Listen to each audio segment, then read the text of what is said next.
Hey, Miss Evans. My name is Emily Youngman, and I'm currently a PE teacher at Malpas Corner Elementary School in Pender County. First off, I wanted to say thank you for letting me and Mr. Oakes come into your classroom and be a part of your learning environment. We both felt that you had very good ideas as far as starting with a warm-up. Personally, I feel warm-ups or math warm-ups or warm-ups in general are a great way to reiterate information from a previous lesson, kind of get the brain juices flowing, or to even introduce a new concept. It's also a great way to keep a routine that students know. You know, they come in, they see what's on the board, they know what to expect from you, and they realize that this is how we start class. A warm-up is how we start class. So I think that's a really great way to get your students involved and at least thinking about maybe what they had learned, what they're about to learn, or, you know, get some extra help with that. So great job starting with a warm-up for sure. Also, the students in the classroom feel comfortable.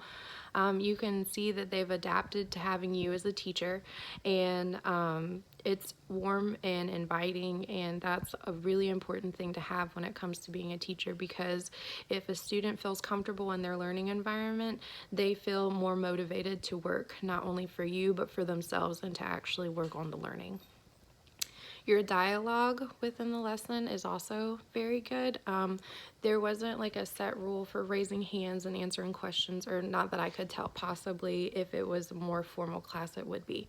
However, I really enjoyed the fact that your kids felt comfortable enough to have like easy flowing dialogue with you, and able to talk about the answers or go over the questions that they had or whatever. And it was obvious that some of them did know the vocabulary and were using it, you know, freely in the conversation, which is great, especially if they're getting comfortable using those specific terms for math. You know your content, and it's obvious. You did a great job in front of your kids. You were confident and everything. But now it's time for you to learn your students, and that way they can all be involved and engaged. Overall, it was great, and I enjoyed being a part of your learning environment. And I really, like I said, I love the idea of a warm-up, because it gives routines to kids, and it also gets those just brain juices going and flowing. Thank you again so much for letting us, me and Mr. Oakes, come into your classroom, and we look forward to working with you this semester.